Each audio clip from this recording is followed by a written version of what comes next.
Hello, everyone. Welcome to our September OSRVC Authors Chat. We are so excited to have with us tonight a Northeastern transplant like myself, whose love of reading landed her on the pathway to where she's going to be talking with you this evening as well.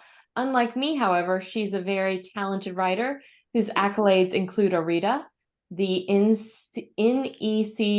NECRWA Reader's Choice Award, the NJRW Golden Leaf Award, and the Daphne du Maurier Award. She's also a big advocate for the romance genre in the New England area. It is my honor to introduce the author of our September book, All the Duke I Need, Caroline Linden. Hi, everybody. Thank you so much for having me. I want to apologize up front. I sound like I'm dying and it's a cold. So I'll be a little throaty, but I'm okay. Well, thank you for joining us tonight and thank you for being with us. We've had a delightful time reading the book, just for everyone so you guys can see the cover. So for everyone that is new this evening, we have Megan. Megan, if you want to wave, she's up in the top bar, acting as our moderator in the chat panel. We do ask that everyone keep themselves on mute throughout the evening to aid in our recording quality, and that if you have any questions, please submit them in the chat panel. We're going to be checking in with Megan throughout the night for her to ask your questions to Caroline. With that, let's get things started. As always, we like to kick things off with some icebreaker questions. These are just some fun things to warm up with as we let people who are still joining get settled in before we start talking about All the Duke I Need. And with that, I'm going to hand it over to Ozma for the very first question. Right. Okay, so this is not a difficult one. If you had to pick any main character from a favorite romance series to be your book boyfriend or girlfriend, who would it be?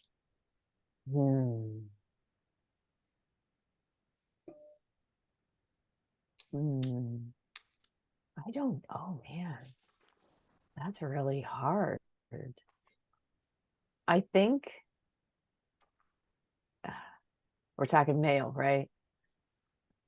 Male or female? Because I was going to say Lisa Kleypas years ago, one of the first romances I read was Then Came You. And it introduced Derek Craven, but he was not the main character. It was about this wild child named Lily Lawson, and I called her Lawless Lily. And she was legitimately wild and broke every rule, and she was just unapologetic about all of it. She was the character who says all the things that the readers are thinking, like, you shouldn't do that, he's terrible, he's done these bad things. She would just say them. She taunted him, she drove him crazy, but she was so deeply loyal to her friends, and I was just enchanted by Lily. The hero was Alex, and he was good too. He was Lisa Kleypas' hero, so no no issues there. But I read that book and was like, dang, man, that's a good book. That's the kind of, if I wrote books, which I did not at the time, that is the kind of book I would like to write. So I think Lily Lawson would be the girl I would want to hang with the most. There's this scene where she's trying to torment the hero and she's going to a costume party.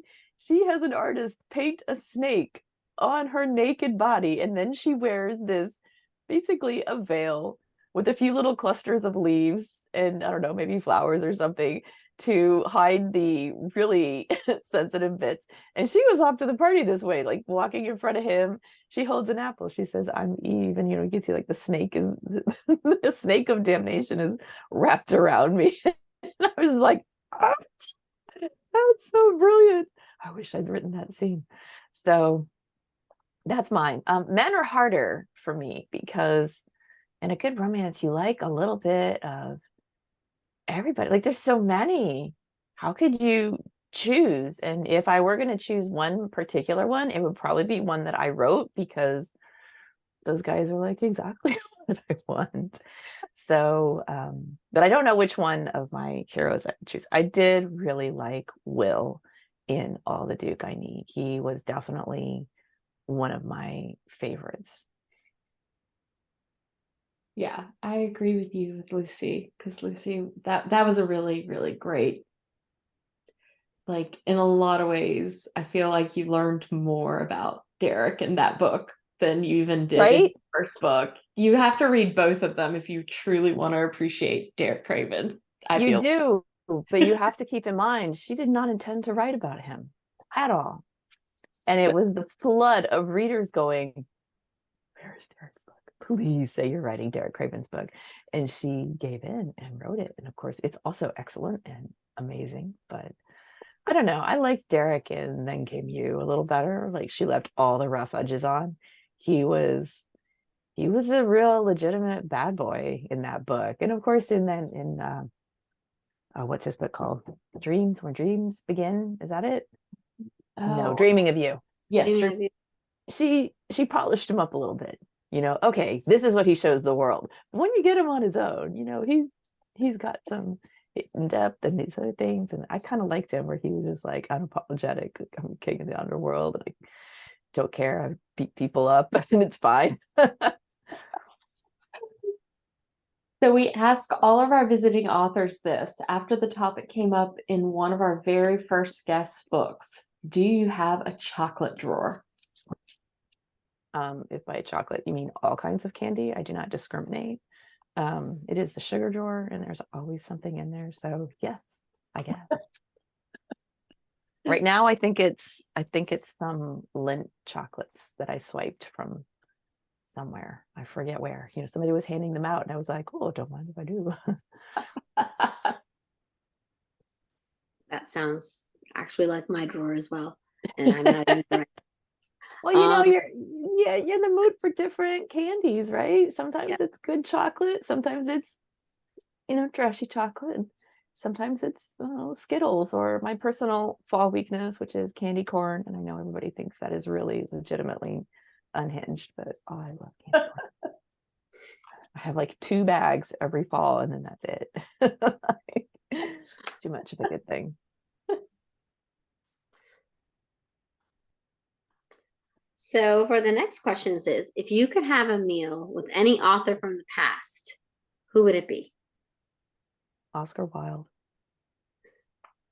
I think the wit would just, I would come out of it thinking, well, I could never write again. Like, I feel hopelessly stupid and lame, but I think it would be an absolutely brilliant dinner. Okay, here's just a light and silly one. Which celebrity Chris is your favorite Chris? Oh, Chris Evans, the Massachusetts guy, hometown hero. He seems like a good guy. Married. So am I. So what? I don't think he's going to be knocking on my door anytime soon. Let's put it that way. Ours is sort of a pining for each other from afar relationship, and that's fine. No, he filmed a couple years ago, right before the pandemic, or maybe even during the pandemic. He filmed a movie, and it was like right down the street from me, like maybe, I don't know, like just outside the town borders. I was like, ooh, I should go over there. I should walk my dog in that park over there. But I restrained myself. He's also like way too young for me. So again, I'm a big fan of his talent and his Instagram and his dog. And I wish him all the best. And his sweater is very meme worthy from Knives Out as well. So that's always fun. There's a lot of things about him that are meme worthy.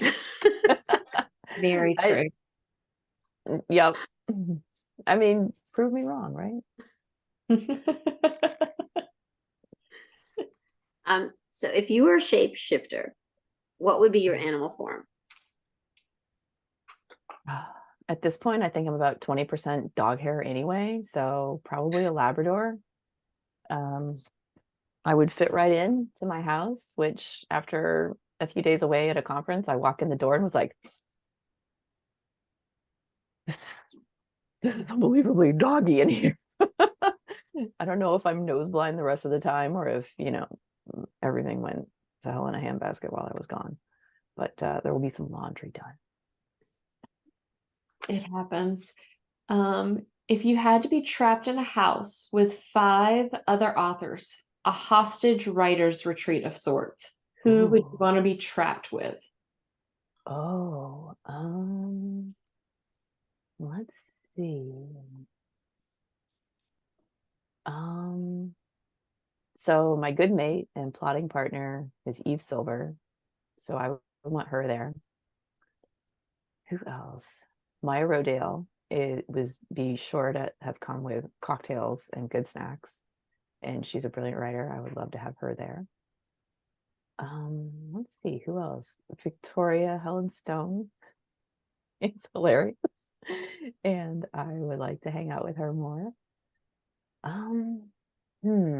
Are we just writing, or is this like a business weekend where we're going to talk about other stuff? It's Or how is it you want to a define writing your, weekend where we're going to write like 1 page and then drink wine the rest of the time? it's however you want to define your hostage writer's retreat. Okay. And I'll pull in Anne Christopher because I like to make her blush. Which is very easy to do. She writes these wonderful books and they're steamy. And then when we're working and plotting together, I'll say something and she'll just be like, "Oh my God, you did not just say that." I'm like, "Why not?" You know you're going to put it in the book. And she's like, "But you didn't have to say it out loud." She's very funny. Who else? Who else would I favor with an invitation? One of them that I would write is a friend who passed away a few years ago, my dear, dear friend, Miranda Neville. She was the absolute bomb. And if I could have anybody in my writer's retreat, I would invite her. But there's like, tons of other people. You put any 5 writers in a room and, stuff will get weird and fun. Do you remember the first romance novel you read or the one that got you hooked onto romance? I think it was probably Elisa Kleypas. I had several waves. When I was in college, I was a math major, but my roommate was an English major. And so she would read, Mill on the Floss or whatever. And then she would stay up all night, write a 20-page paper and get an A on it, which looked like some kind of dark magic to me. It's like, how did you do that? I had to write a paper on the Civil War, anything from the Civil War. They're like, anything, literally anything. And it only has to be 5 pages. And I was like, why are you trying to kill me? Just cut out my heart. Oh my God, this is going to be awful. So, but my roommate, on the weekends, we would head down to whatever bookstore was in the local mall, and she would head straight for that bargain table. And she'd just start scooping up, the books were like 99 cents or 50 cents or whatever. And she'd just start scooping them up. And I remember saying, like, how are you even choosing? You're barely looking at them. And she goes, "Oh, you choose the ones with the best dresses on the cover." So of course she was picking out historical romances. And I was like, well, that's a good rule. So I read some of hers there. But I didn't get deeply involved. Then I graduated, got married, moved away, and I got pregnant. I could not read anything sad whatsoever. So normally I really like mysteries. And so I would, that was my usual reading material. And they all made me cry while before I had my first baby. And so I went to the library and it's like, I have to find a happy book. And I found like the little Signet Regency romances. They were so happy, like nothing really bad happened in them. And so I kind of got addicted to those for a while. I was like, that was really good. But, I didn't want to really write that kind of book. I didn't want to write any book at all. I wrote code. I was a programmer at the time, writing actuarial code for an insurance company, which is not really as sexy as it sounds. So I was not writing anything at all. I was just reading. I like to read. And then we moved to Massachusetts. And by now I had 2 very small children.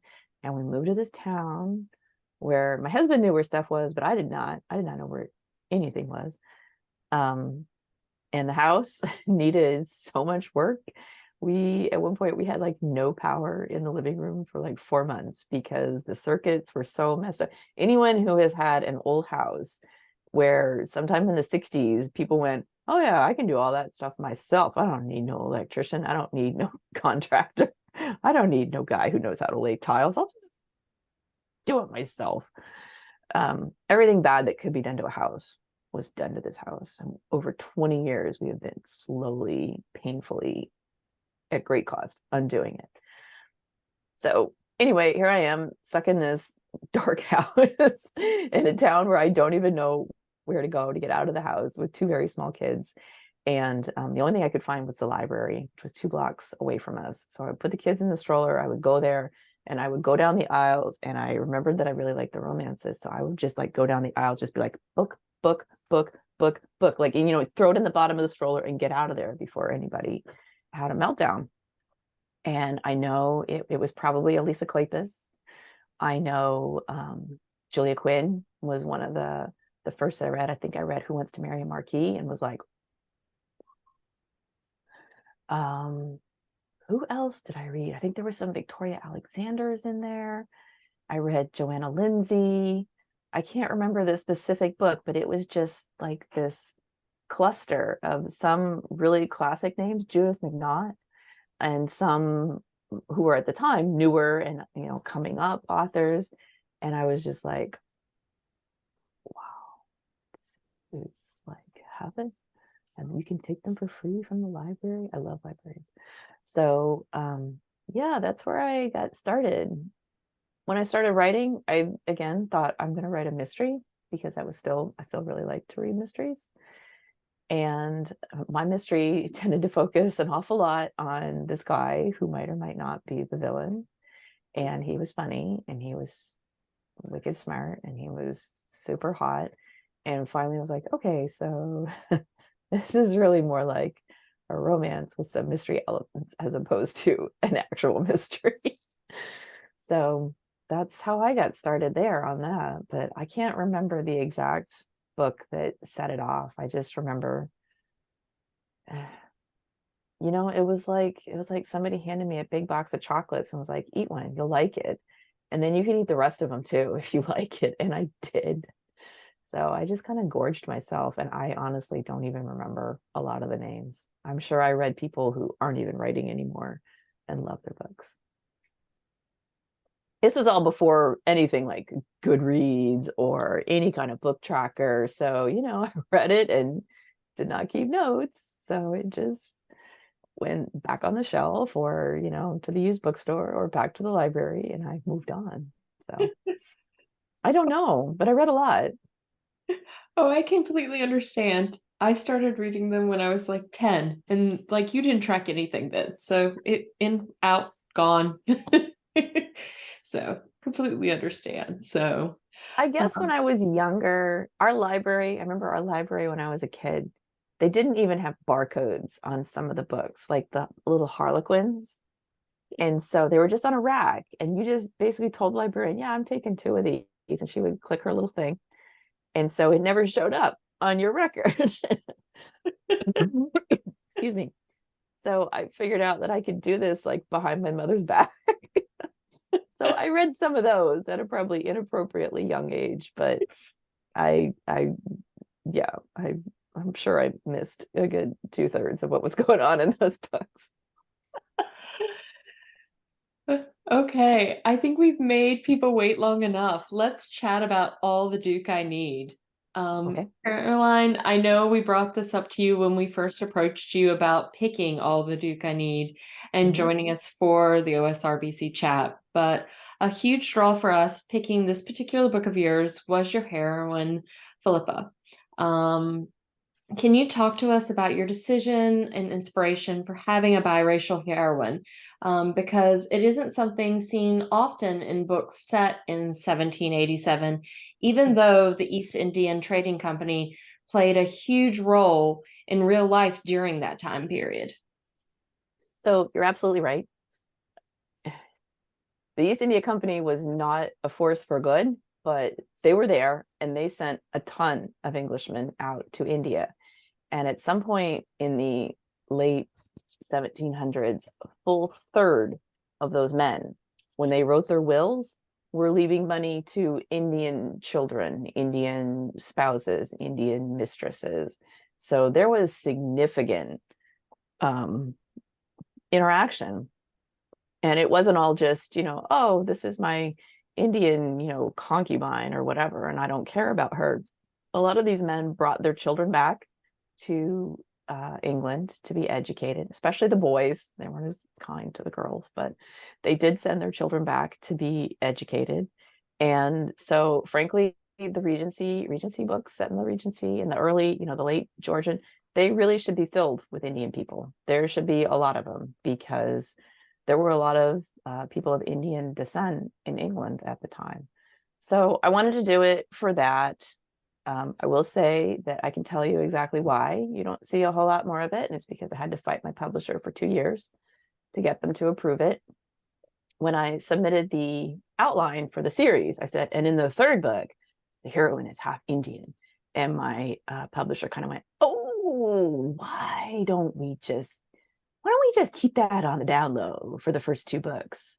And then we'll see if, you really want to do it.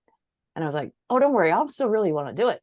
And they're like, well, but let's just not mention it in the first 2 books.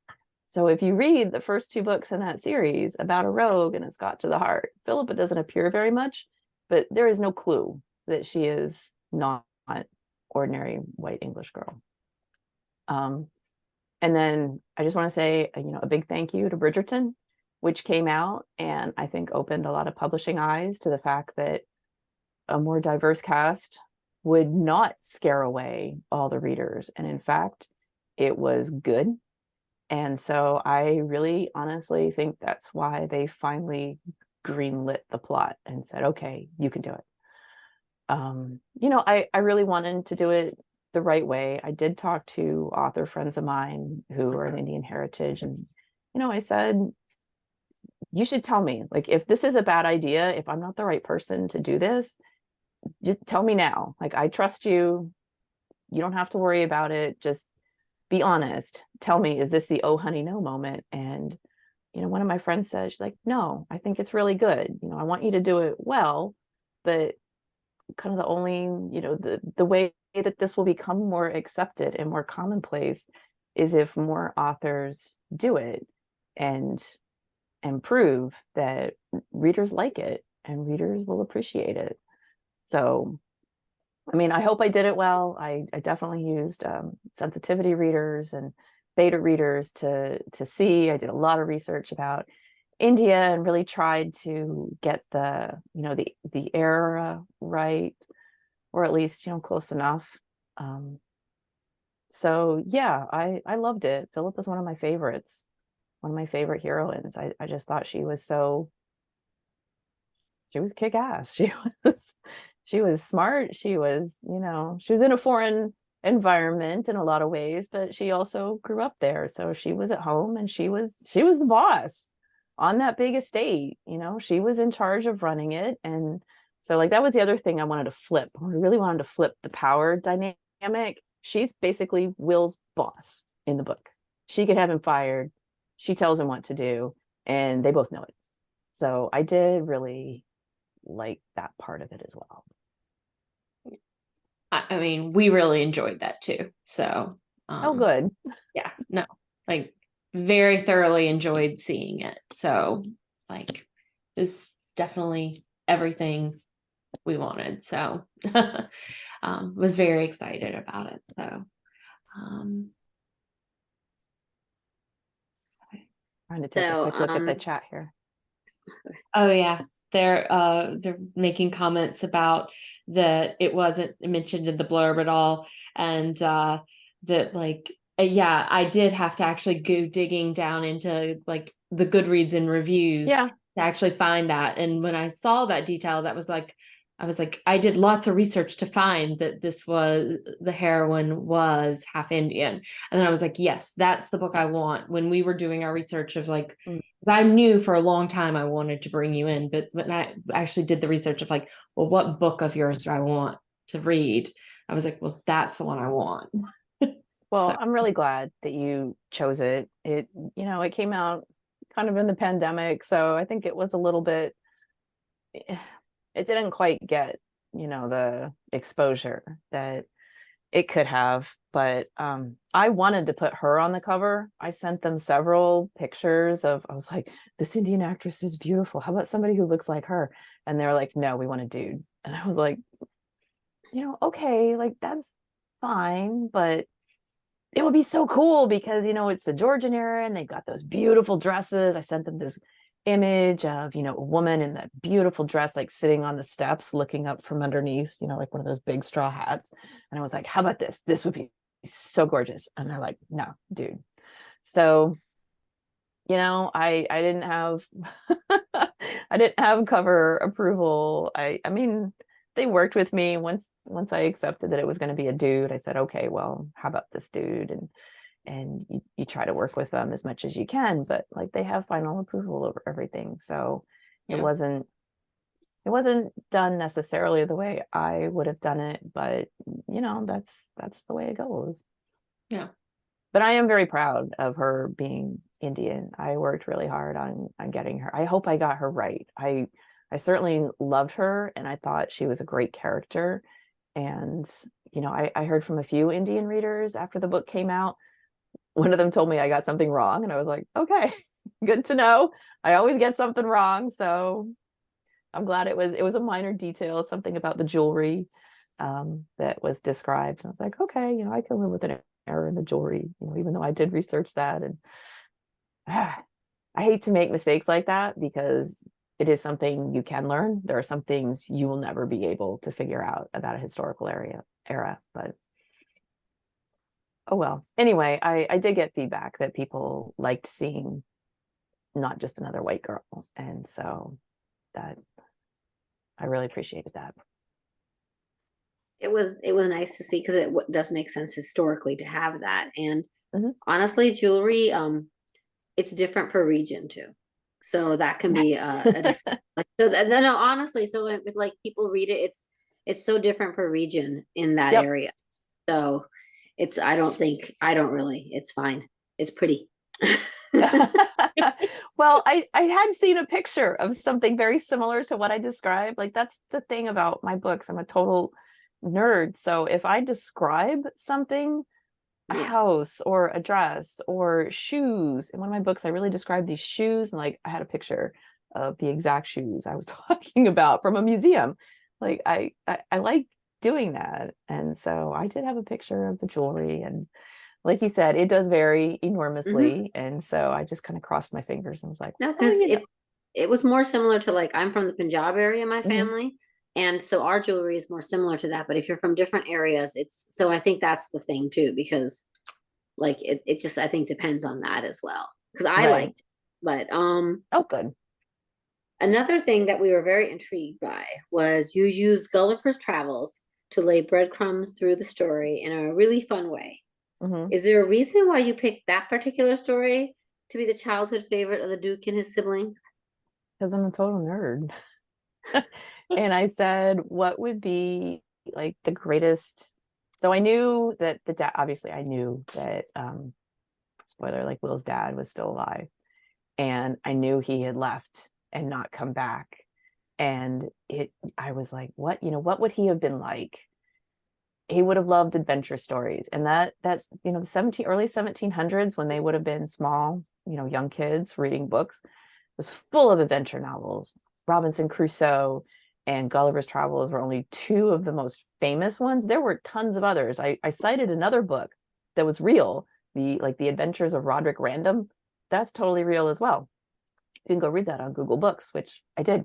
So I wanted it to be like, this is really from the era. This is what these two brothers, the Duke and Will's father, would have read growing up. And they didn't have cable TV, and they're living in a castle in the middle of nowhere.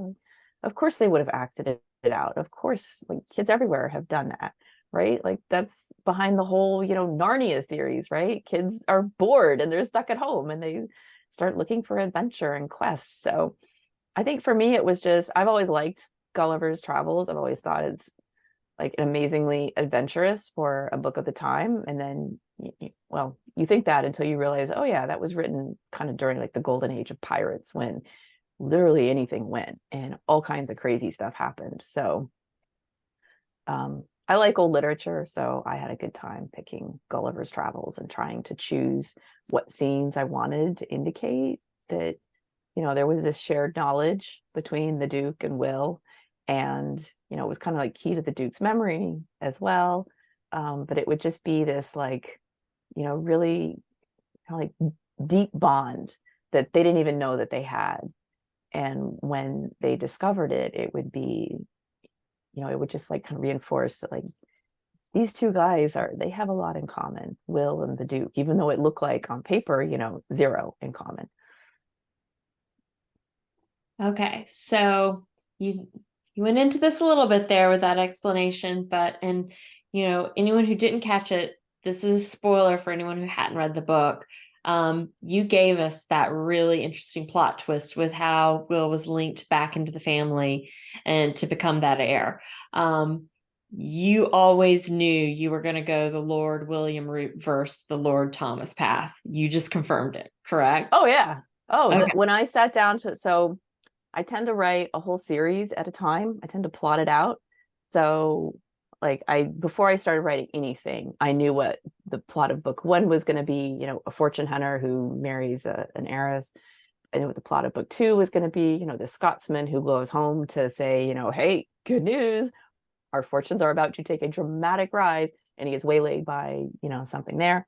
And then I knew book 3 was going to be this, lost grandson coming home because he's just dying of curiosity to know what the heck did my father walk away from.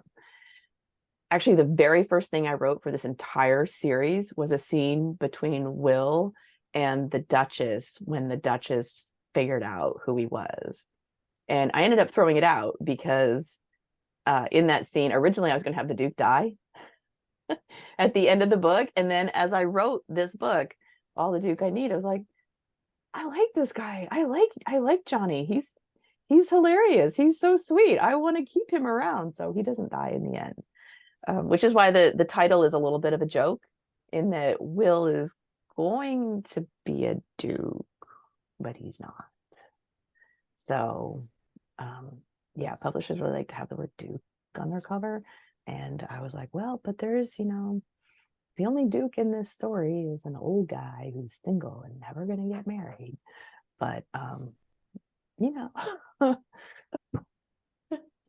don't know. I think, Duke, I've written several stories where the hero is a Duke, and it's almost like they have their own unique set of demands, because being a Duke was like being the head of a Fortune 500 company, only you were born into it and you could never get away from it, and you were 100% responsible, for everything. You could hire people to do as much as you wanted, but in the end it was you and your name and your family. And it just, to me, there's definitely a weight associated with that title, that was like most high, most noble. Like that's if you read the formal announcement, when a Duke would be somewhere, like it's full of these, like originally Dukes were just royal. They're like, oh, we need a title for these, younger sons who are not ever going to be king, so let's call them royal Dukes. That'll be good. So yeah, Dukes are to me, I get a lot of feedback from readers who are like, not another Duke. I'm like, well, I'm not going to write about footmen, but how can I kind of get around it and sort of stay in that orbit without making every hero, high and mighty and master of all he surveys. But yes, I intended all along for that story. I knew exactly where I was going. I can't write if I don't know where I'm going. I'm just not. Some people can do it, and I'm like, wow, you are some kind of unacknowledged genius, because I cannot do that. I have to know where I'm going. Speaking of Lord William, it came up in our group discussion of the book that none of us had really read a lot of books set during this time period, where the characters would have been moving around during the Revolutionary War. Mhm. And we were curious if in your mind you knew where Lord William's family had been during the Revolutionary War. Were they still in the Canadian territory or already in Boston? Oh, in Boston. I live here. I'm always looking for an excuse. I would love to write an American historical romance someday, but yeah, and if I did, it would be in Boston. That's my, I don't know. I married a Boston guy, so I think Boston guys are like the best, and I love it here. I like it. It's, you know, I've had English friends who come to visit and they're like, "Oh, it's so cute. You have some buildings here that are like almost 300 years old. Wow, good for you." And I'm like, "That's right. And we're proud of them." You know how hard it is to keep something still standing for 300 years in this climate. True. Oh, goodness. So, what drew you to creating such an antagonistic enemies to lovers relationship for Will and Philippa? Does it make the banter come easier for you? So, first of all, enemies to lovers is the best trope of them all. It makes everything easier. It gives you conflict, it gives you banter, it gives you chances for them to fight, it gives you chances for them to march away from each other and say, "I am so done with you." And then you've got a hump, you've got a nice big hump to get your characters over, of admitting, that guy that I hate and despise and will loathe him until the day I die, I actually want him. I want him so bad. This is like a terrible conflict within myself. So I love the enemies to lovers trope. I've used it in so many of my books. I mean, About a Rogue is real enemies to lovers. She hates him. She's like, "I want you out of here. I want you out of my life. I want you gone. I think you're scum." And he's like, "I'm gonna work on that. I'm gonna win you over, and I'm gonna change your mind." But at the beginning, she's like, "You're terrible." And in this book, of course, Will is being deliberately antagonistic because he doesn't want to get busted. He's like, if I have to spend any time, like if I get along with the Duchess and she invites me to tea, that just increases the chance that I'm going to say the wrong thing. I'm going to give myself away. I know more about this place than I should. I know more about this family than I should. But I also have like some really nosy questions that I would love to ask. And I can't because that would give me away. So in that respect, it was definitely part of his plot that he never was antagonistic to Philippa, in that he saw her and fell like a ton of bricks almost immediately, like but he couldn't, he knew, he felt that wasn't going to work well for him. That was not what he was there to do. And so I think I wrote a couple scenes where he tells himself, like, snap out of it, man. Keep your mind on what you're supposed to be doing here, and not on how much you want to kiss that woman over there. You have to make her hate you. So this is basically, what was your inspiration for the series?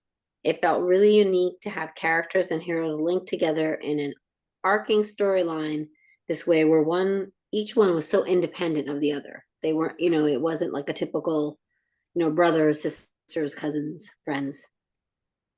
So in a series, I love that. I love it when you can read the books out of order, but it gives you much more if you read them in the right order. That there's that there's an overarching story going through it, and that each book stands on its own. I really tried hard to do that, and I know some people were unhappy with the ending of All the Duke I Need, but I'll get to that in a minute. But I really wanted it to be like, okay, this story is its own little complete arc, but if you read them all, there's a much bigger one that they all contribute to.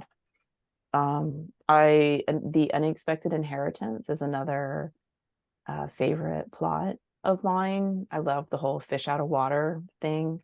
I really liked picking up, first of all, two guys who were like, yeah, I've got some connection there, but they've done, jack all for me and my life and my family. I don't care. And then all of a sudden, that family needs you. and calls you in. And, I mean, the first scene in the book is the Duchess calling them in because she's like, I do not like either one of you. I do not like that I have to do this, but I owe it to this dukedom to do it. Like, come hell or high water, I am going to whip you into shape so that this estate that I have personally worked so hard to preserve and defend for decades does not go down the tubes the instant one of you morons, gets a hold of it. So she's like, I'm gonna kick your butts and get you into shape. I will make you worthy of this. So I deliberately tried to make, in the first two books, Max and Drew really different people that, I don't know, I thought that was more interesting. The Duchess, I have to say, is one of my favorite characters that I have ever written. I loved her. I loved writing her little prejudices, like when, she finds out it might be a Frenchman who's heir, and she's like, oh God, just kill me now. How horrible would that be? And then when she finds out it's Will, she's like, oh, even worse than a Frenchman. But I just loved her. She was like so determined. Whoever it was, she was gonna whip them into shape. I'm sorry, I forgot what your original question was. You answered it. You did a good job. You answered. You Okay. answered. And yes, the Duchess was very remarkable as a character to have dealt with as much adversity as she had in her life, to be as strong and dealt with everything. Yes, she was very impressive as a character. So Good. I really loved her. I wanted to write a woman who was very strong in an era when women were generally neither encouraged nor generally permitted to be that. I wrote little bits in there about how she had tried to keep it very quiet, how badly the Duke had been injured as a young man, because it really was a thing. If a nobleman or anybody with a big estate or property was declared, they called it an idiot.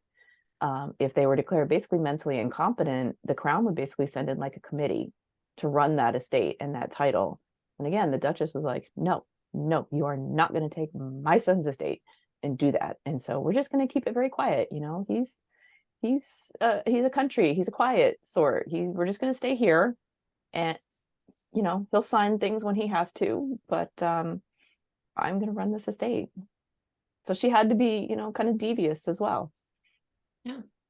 So all right. So I think this is a good time to check in with Megan and see about all the questions I've been seeing show up in the chat before we move on to some more general questions. Mm-hmm. So Megan, I'm handing the floor to you. Yeah.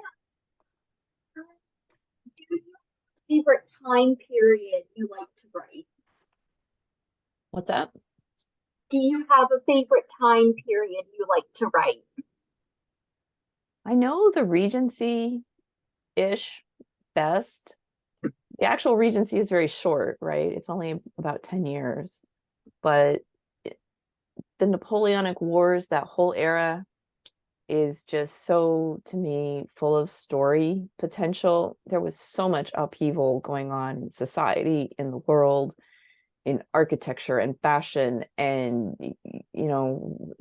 social mores. Like, the Regency was this kind of wild and risque period.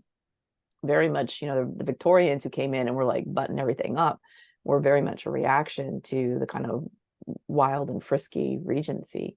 So it's just the era I know best. Of course, I fell in love with it through Jane Austen's books. Pride and Prejudice is, forever one of the greatest books of all time. I do like the late 1700s as well, because the 1700s are way wilder and way more fun than most people know about. And so I was really happy to set this book in that time period when America was a country, but like a very, very new one. And it didn't have the same place in the world. It wasn't like there was a blockade after the end of the American Revolution that almost crippled like places like Boston and Philadelphia. But the British were like, we're going to pay you back for this. Like, there's just so much there that could be so exciting. And like the shipping, and of course there was like a lot of really terrible people. There was the triangle trade, there was the EIC, there was all kinds of colonizing going on, genocides going on. So you've got a very, very large store of villains, and there were people who fought against it as well. So I don't know, I just find it extremely interesting. And then secondly, for A Scot to the Heart and How the Scot Was Won, how difficult was it to write in a Scottish brogue for that character? So I found this site online where it was like Scots reading stuff. So I just listened to Scottish men reading poetry and other stuff, and the suffering I go through for you guys is just incredible sometimes.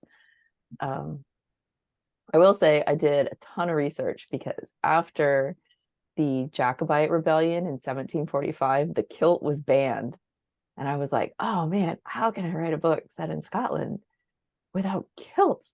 Please tell me there is a way I can write kilts into this book. So I'm doing all this research. I'm reading like Samuel Johnson and Dr. Boswell went on this massive road trip through Scotland, and they kept a journal, a very detailed journal. And so like I read that whole thing, and I kept seeing this word pop up, like the philibeg, and like the philibeg is much worn here as the lower garment. I was like, what the heck is that? It's a kilt. It's a kilt. It's not the great kilt of the Highlanders, but it's a kilt. So I was like, it really wasn't very much suffering at all, I have to say. I feel like I endured very nobly, listening to Scottish men, looking at many pictures of Scottish castles, and plotting my trip to Scotland, which got canceled by COVID-19. I think I'm going to go next year, though. Fingers crossed. But yeah, I thought it was fun. I thought it was hilarious. Like in How the Scot Was Won, there's this little book that they find, which I paraphrase as, Rich Ladies and Where to Find Them. Like, that's a real book. That is totally 100% real.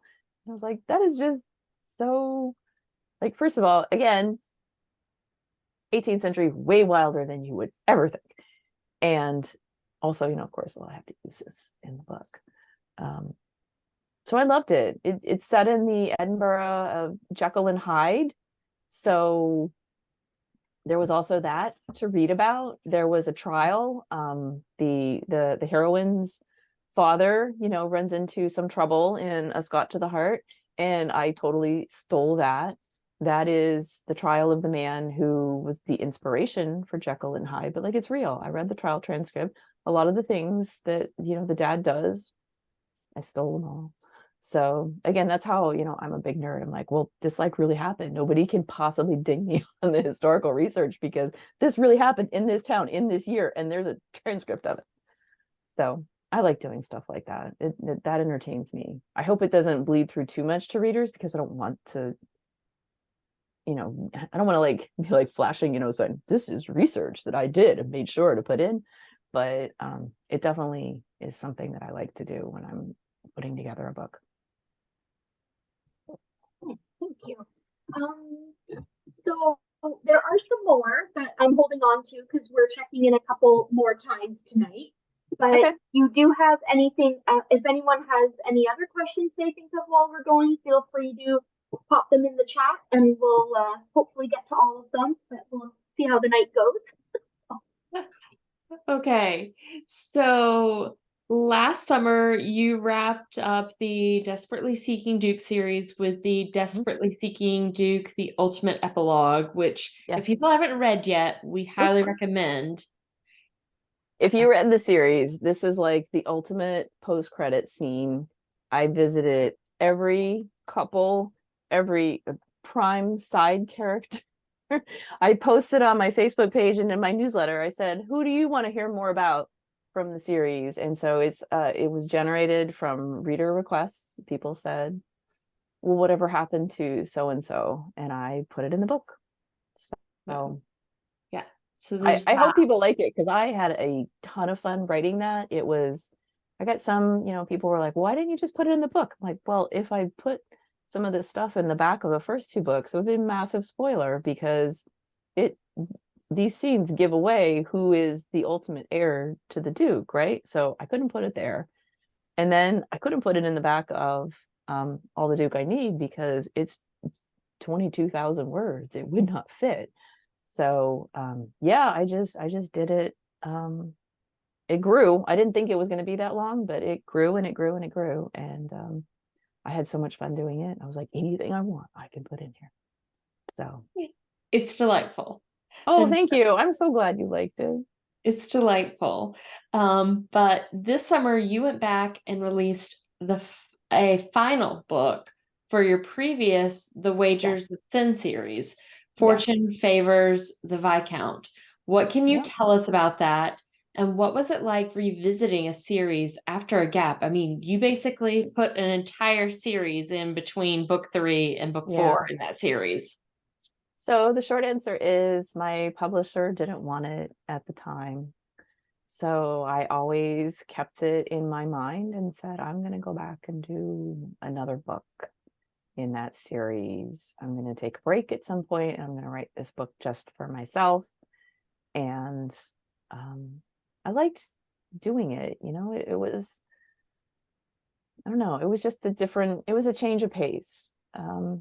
As for going back, that was actually kind of fun, because I don't know, I liked the first books. It was nice to revisit the characters in those first books, and even though they didn't play big roles in there, I combed through those first books for every clue that I had dropped about Nicholas Dashwood, who is he's the owner of the gambling club that features at the heart of the series. Let's see the books out. This is the first one, and it's about a lady gambler making her way along, and then this is the last one.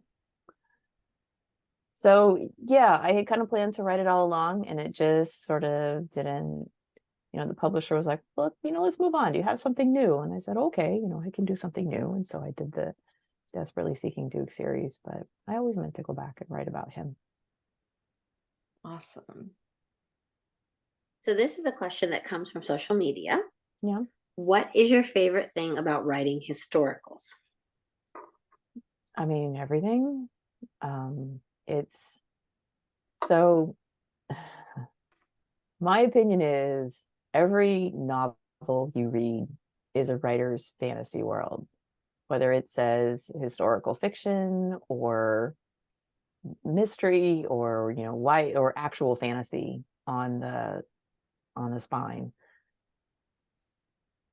I know what I write is not 100% reliable historical fact, and everything. I'm sure my books are have mistakes in them, but I just find that world, it's like a fantasy world, and I find it endlessly engrossing.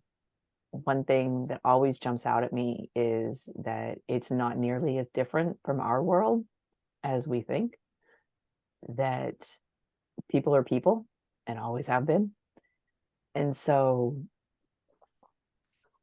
jumping to a different time period where there was a social structure, there was social etiquette, there were different rules about things that I don't know, they just seem, it's just fascinating to me. I don't really have a better answer than that. I mean, I guess it would be easier to write something set in contemporary times, but I just find this so much more interesting and different, I guess. Okay, so I saw you back in May at Romancing New England, which you are the major force behind. You are. You saw me at RomCon, which Mina Jane is the driving force behind. Yes, you have You were the I have encouraged her you at were every the step. you are the puppet master, and she is the person doing all the work. You I have mean, I managed egged her to on. I master a shamelessly lot admit of it. things. We'll argue in detail about that later, but can you talk about how that came about and how people can get updates on the event for next year, and if you have any appearances scheduled for this fall and winter? I don't have any appearances scheduled right now. I don't think. I've been a little lazy and lax about that.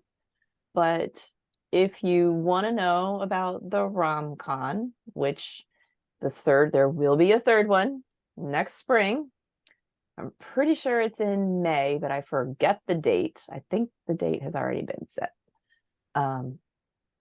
You can sign up to the little newsletter that I run, which is solely for romance events in New England. If it's a romance event, I will be happy to put it in there and send it out. If you know of a romance event in New England, send it to me because I love that.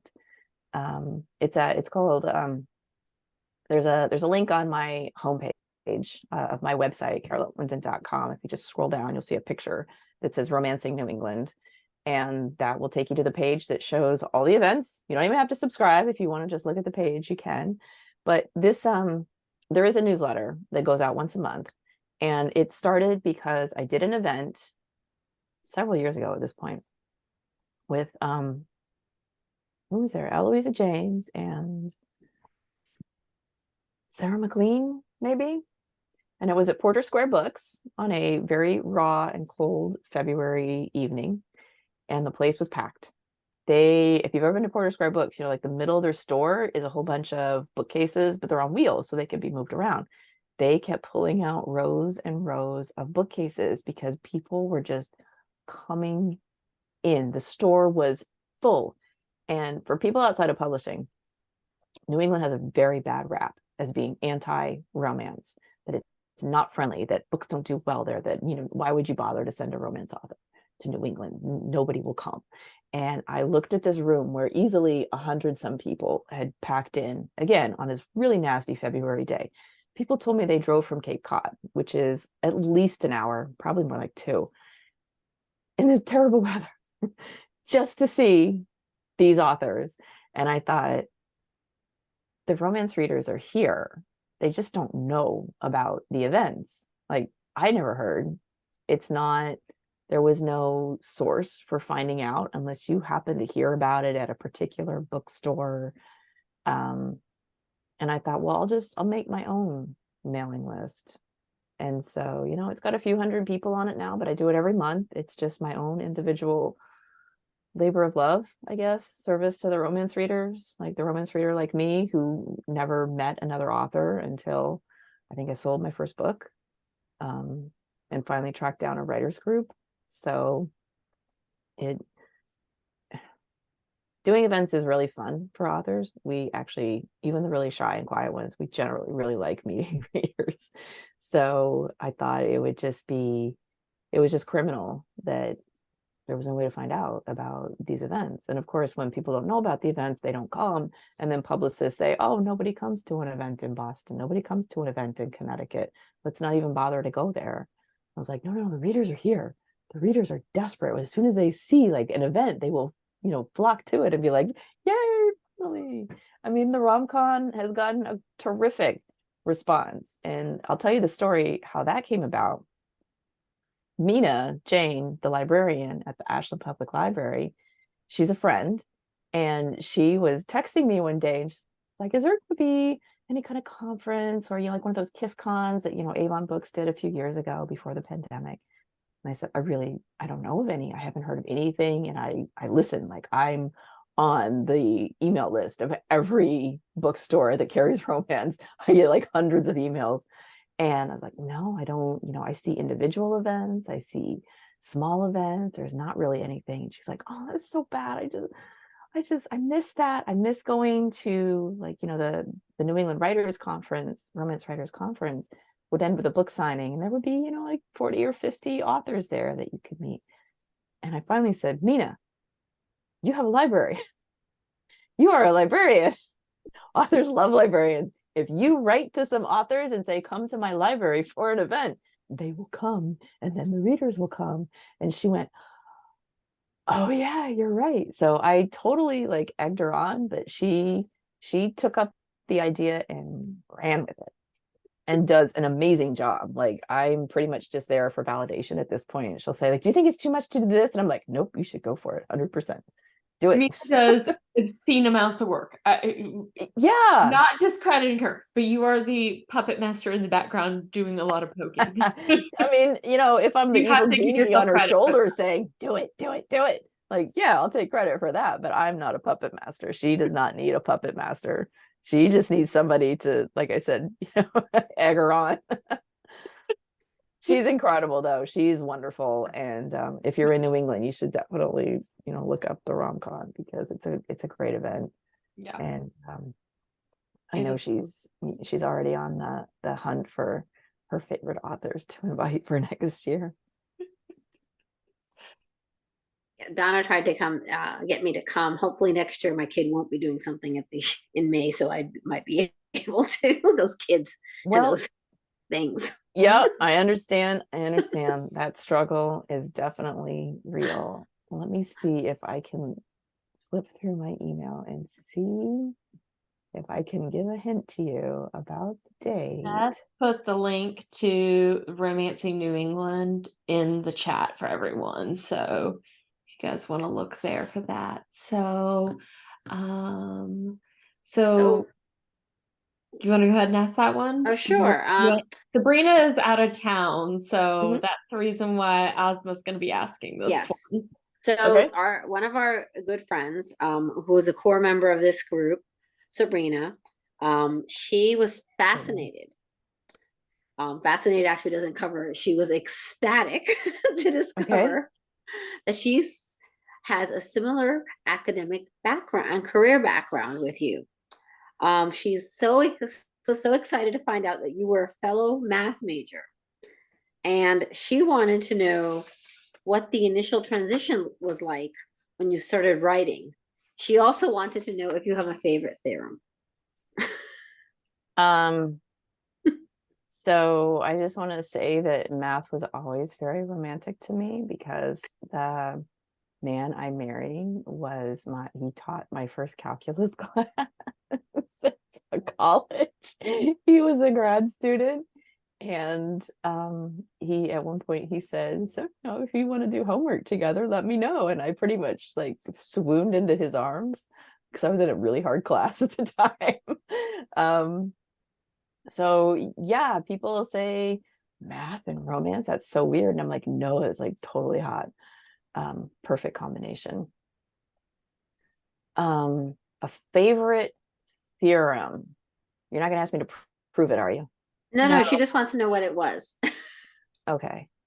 Well, the fundamental theorem of algebra is extremely beautiful. It seems very basic, and you see it and you're like, oh yeah, duh, of course. And the proofs are lovely and elegant, and it's just so fundamental to everything you do in math, certainly in algebra. That one was a work of beauty, I thought.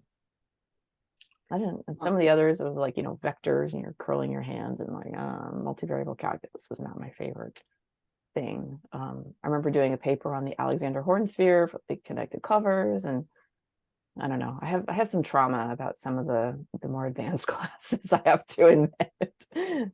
They were much harder than writing a book, it turned out.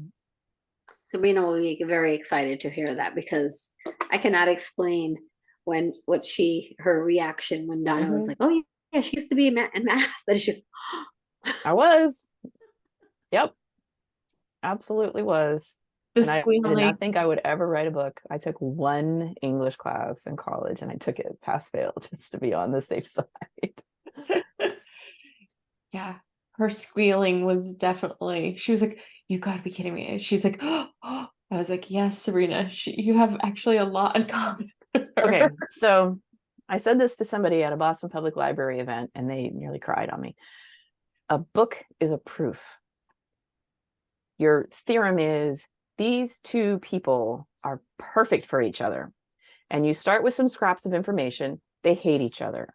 They have totally different goals. Like, she was best friends with his sister, and whatever, he said something terrible about her, whatever. Like, you start with these very little pieces, and then you start working your way through. Like in a mathematical proof, you start off with, well, what's the most basic thing that I know? And then you move on, like, okay, well, I know this is also true, so now I can combine these two pieces of information and get another piece. And you just kind of keep working your way through, like stepping through the process one by one until you get to, yes, this thing that I said at the beginning, I have proved 100% that it is true. And so I think of a book like that, in that every scene is another line of your proof. These two people are perfect for each other, even when it seems completely unrelated, even when, you'd be surprised. It's just like, uncovering little pieces of each person, of the situation, and you knit them all together and you get to the end. A proof is like a lily pad. You're hopping from one piece to the other. And when you look back at the end, you're like, oh, that is a complete and total connected path. Every piece flowed from one to the other, and there was no giant leap over half the pond. So to me, a book is like a proof. And I tend to think of it that way. I'll go through my manuscript and my plot outlines and be like, I haven't, like, this doesn't do anything. I really like this scene. I think it's funny, but it's not doing anything for me. It is not proving anything in this hypothesis that these two people are meant to be together. So, well, at least that's what I tell myself. Try to get rid of the useless pieces. But anyway. That is probably the best analogy I've heard ever. And I hated proofs. So yeah, that tells you a lot. They can suck. It tells Not you gonna so lie. much. But when you figure one out and you get to the end and you like, you draw that little QED at the end, you're like, yes. You just feel so, the excitement is unbelievable. You feel like, you just personally won the Fields Medal, and you're like, oh, well, it was pretty basic, it's only some basic theorem and, abstract algebra. Okay, so we're going to end the evening with rapid fire questions. But before we do that, let's touch back with Megan and see what other questions we have in the chat panel. Time period you haven't already written that you'd like to?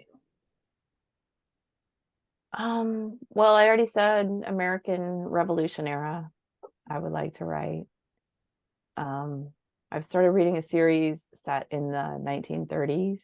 It's a mystery series, but it's got a romance plot. And so now I find that very interesting, but I probably will not write one there. At some point, I would like to write a contemporary as well. But I think for historical, I'm definitely in the, mid 1700s to early 1800s. I think someone suggested like, well, Victorian is really popular now, write a story set in the Victorian era. I'm like, I would have to learn so much. And it's interesting, but it's also not as exciting to me. I don't know. Like that for sure. And then, what are your least and most favorite parts of writing? Finishing a book. Getting email from readers that said, I read your book and I really liked it. I can't even tell you how you can, there are some dark and lonely times sometimes when you write, when you're halfway through a book and it's not going well and you don't know how to get yourself to that next lily pad in the chain, and you're starting to think that maybe you're in the whole entire wrong frog pond to begin with and you should scrap it and start over. You're just, I'm sitting at home alone, well, with my dogs. And it can be lonely, and there's an awful lot of opportunities for significant doubt to creep in that, this is not a good idea. Nobody's going to like this book. Why should I bother finishing this book? It will be incredibly painful to finish this book. Let's just, why don't I just play Tetris for a while instead? So, getting email from readers is, I can't even tell you, it just like, It's like putting on your jacket in the fall for the first time and you put your hands in the pocket and there's $100 bill. And you're just like, oh my God, like that is so amazing and so surprising. I was not expecting it, even though I must have put it there at some point. But it just, like something like that can just really recharge you. I'm definitely finishing a book. I also really like planning the books, before I've had to do any actual work. Like that's really fun. The actual work is, sometimes it's fun, sometimes it's great. I've written a couple of books that just rolled along. I was just like, oh man, this is just awesome. It was like I was transcribing a movie that was playing in my mind. And other books, I felt like I was crawling over crushed glass every day, trying to figure out what I was going to do next. So, I would say email your favorite author now and then. Just let them know I really enjoyed your book. For sure. Hey, there's two left actually, which works out well. So I'll save that for our final check-in. If you guys have any more questions while we kind of finish up with rapid fire, pop them in the chat. Okay. So with that, Caroline, these last questions are what we call rapid fire, and they are just what they sound like. Quick round robin style, whatever pops in your head, say it, and we'll move on to the next one. So with that, what is your favorite liquid fuel while writing? Tea. If you could have one streaming service, which would it be? I don't watch that much TV. I guess Hulu. Right. Early bird or night owl? Night owl. Paper, or audio? Ooh, what genre?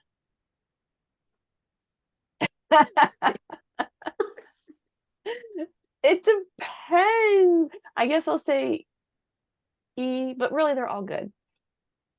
Okay. Best escape, winter mountain getaway, warm island hideaway? I think warm. Beach. Favorite Boston sports team other than the Red Sox? I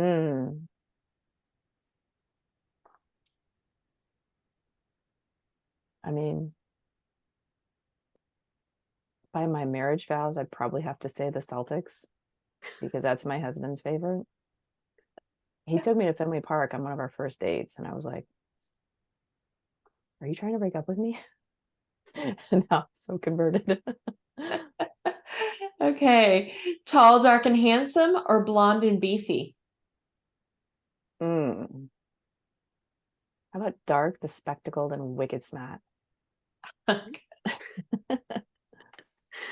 Speed reader or poring over every line?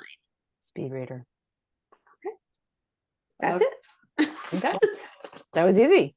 Yeah. You survived. So with that, we'll hand it to Megan for the very final check-in with the Q&A. So. Okay, so first one. Is there anything specific about your books you'd say distinguishes you from other historical authors? So for example, if someone were to say, oh, you should read Caroline Linden, her books are ... How would you want them or hope that they would finish that sentence? What I would like people to say is, really smart. I don't know what people would say. I think this is maybe part of my problem with marketing, and I don't have a good answer for that. Like I said, I really like to pull in real things into my books, real events, real people, real places. Not everything is 100% real, but almost everything I write is modeled on a place, an event. Like in A Scot to the Heart, they go stay at one of the Duke's palaces, and it's modeled on a real place. It's modeled on Scone Palace. And, there was a thing where, Ilsa complained about her first husband didn't let her go and see the balloonists. Like, that was a real thing. There were really balloonists there. I've already told you about, the book, Rich Ladies and Where to Find Them, the trial, the crimes, the mystery, like all real. And that's what to me is like what makes it fun is finding interesting things that are real and working them in with a good story that, is not real, but makes good use of those items. So that's kind of the lame answer, isn't it? I think that is unfortunately one of my hallmarks. People are like, give me your 5-minute answer. And I'm like, or sorry, give me your 5-word answer. And I'm like, how about a 5-minute answer? That's okay. That's good. Okay, so Jess, who's with us tonight, said this is the first series of yours that she's read. Where Okay. should she read of Thank yours next? Where should she go?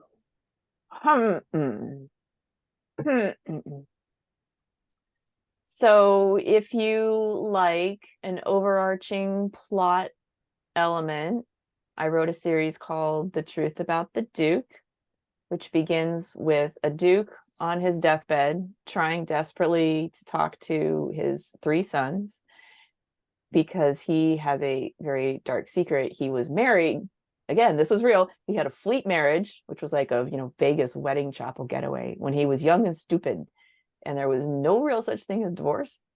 And then when he later inherited his dukedom, he had to get married for real. So he did, even though he didn't know what happened to that first wife. They just kind of like fought and went their separate ways. And so what the big secret is, if that woman was still alive when he married his duchess, like all 3 sons could be illegitimate and they could inherit nothing. So they have to crack the mystery of, who was this woman? Where was she? Can we find her? Can we find anybody? Can we figure out what really went on? I wrote a series called the Scandal series, which is, in my telling, it's about a Jane Austen porno. I wrote it when 50 Shades of Grey was huge. Like we went on vacation to the beach and everybody was reading it. And the tipping point was I found my daughter, who was only like, I don't know, 13 or something. She was too young. And I found out we shared a Kindle account. She had bought it. And I said, calm. Why did you buy this book, honey? And she's like, well, everybody's talking about it. I just wanted to know what it was. And so I thought, well, what if there was like a dirty story that everybody was talking about in Regency England? And so it's kind of about this, but it's a little lighter, it's a little funnier. If you want to read some of the dirty stories, you can. There's a little sampler that I wrote that you can download for free that has some in. And then, of course, there's the Wagers of Sin series, which is set in a gambling club, and the books are connected, but they're very standalone as well. You can really read them out of order, and it's just every story turns on some wager that happens. So I don't know, it's a little bit like, what are you, choose your adventure, what are you into? Yeah, exactly. And then last one, is there anything you can share about upcoming plans for books or series? At the moment, I don't really have anything to say. I have a couple of ideas that I'm working on, but if you follow me on social media or have seen my social media, you know that in the middle of May, totally unawares, my husband walked in the door with a puppy in his arms and said, surprise. So my whole summer has been puppy, and she's asleep on the floor right here. And she's so cute and she's so funny. And she's starting to chew up everything, but I love her so much. So that has been my summer. And now that she's 6 months old and I've got her trained that she can sleep under the desk now. This is a very key part of having dogs. I'm starting to get back into it and think about what I'm gonna do next. So if you have any good ideas, send them to me.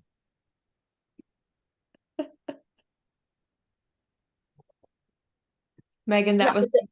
one? Yeah, that's it for the question. Okay. All right. So with that, I'm gonna thank, because we are definitely running overtime, and that's okay, because Caroline, you've been That's fine with me. delightful, and we really appreciate you giving us the time. But I want to Of thank course. Thank you for having me. everyone for joining us tonight, and thank you, Caroline, for joining us. It's been so much fun to spend the evening with you and Yeah, this was really fun. to kick off the fall reading all the Duke I Need, because it was fun. Like, this was just a delightful book, and I also had fun reading the entire series. Some of them Good. in the series had been sitting on my TBR and on my Kindle for a very long time, just sitting there.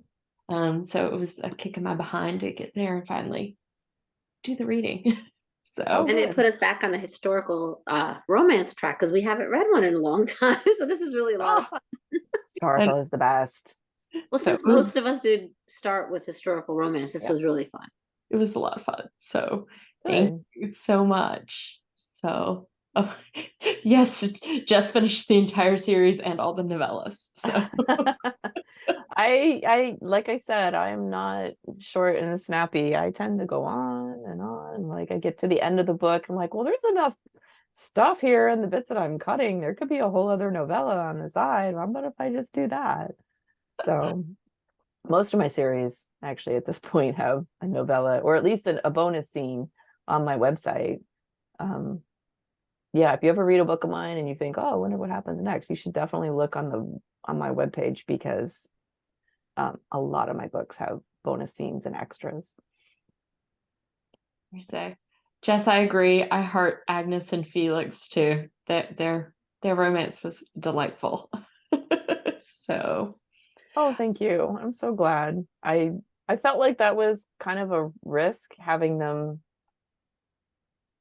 screw up like that so early, but I don't know. Again, it was like, like an early proof. They really are meant for each other. They really are super attracted to each other. And then you break it apart and you have to put it back together. But yeah, I did like writing that story. I have to say, my original plan for A Scot to the Heart did not have three sisters. It was just going to be Drew's mother. And he was going to come back and he was going to be worried about taking care of his mother. And somehow sisters appeared out of nowhere. And I have to say that they were some of my favorite characters to write in the series. They were, I don't know, I come from a big family. I have two sisters and four brothers. So I like writing romance heroes who have good family lives, because a lot of authors write terrible family lives. Like in When the Marquis Was Mine, which is part of the Wagers of Sin series, his parents are both still alive. He turns to his dad for advice. He's got brothers and they all kind of like each other. And that's actually fairly rare in romance novels for the hero to have a living father who is not a total, piece of crap. So I don't know. I liked it. Some families, I feel like I could just keep writing more novellas about them. I have this one reader keeps emailing me. She wants me to write about Tom, who is Rob's brother in When the Marquis Was Mine. I'm like, this is a small character. How can you be so invested in him? I mean, I'm deeply flattered, but I don't have a story for him. And she's like, well, you could try. So maybe I will. Like I've done that before. When I finished my Scandal series, somebody said, are you going to write any more? And I said, okay, I will write one more. It'll be a novella. Who do you want it to be about? I put a poll up on my Facebook page and I was sure everybody was going to pick. There's this sort of like the Duchess. There's this older aunt who is, zero F's left to give. She's like, I'm living my life. I'm doing my thing. I am free. I am 50 and fabulous. And I loved her. I was sure everybody was going to say, oh, do the aunt. And they said, no, somebody else. So then I had to write two novellas. hardships, Caroline. Well, it was, but it was, kind of along the lines of being given a surprise puppy. You're like, oh, you have screwed up my life, but thank you. Best laid plans. I know. My plans always end up telescoping into 5 other things. My 3-book series that suddenly becomes a 3-book and 3 novella series. I don't know when to shut up, I guess. Oh, goodness. Well, thank you so much. And before we say goodnight, I want to make a couple of quick announcements before we close out the evening. We're going to be kicking off spooky season next week with our October book, The Death God's Sacrifice by Jenny Norbeck. We're going to be hosting Jenny for the next author's chat on October 30th. So you can block your calendars now. And we're going to be talking about the first 7 chapters next Monday for the read along. This book's a novella. It's available out on KU. And the full schedules can be posted out on our site and on Instagram tomorrow. So it will be lighter reading this coming month. I know we kind of crushed a lot of reading into a short period of time in September. So we're going to make up for it in October and take it a little bit more easy on everybody. So, well, novellas are awesome. I have to say, some people don't like them, but I think the novella is like, you have to be so tight in the storytelling, in the characterization. Again, that, story of the plot, like every little thing has to matter. So I have not read that novella, but I think it's awesome that you guys are reading novellas as your selection, and I hope it's terrific. Yeah, it's going to be, I think, a lot of fun. So, but yeah, so thank you guys so much and have a great evening. Hopefully I should have the recording up and online in the next 45 minutes. So thanks, everybody. Good night. Good night. Thank you so much for having me. Happy reading, everybody. Bye. Thank you for coming. Thank My you. pleasure.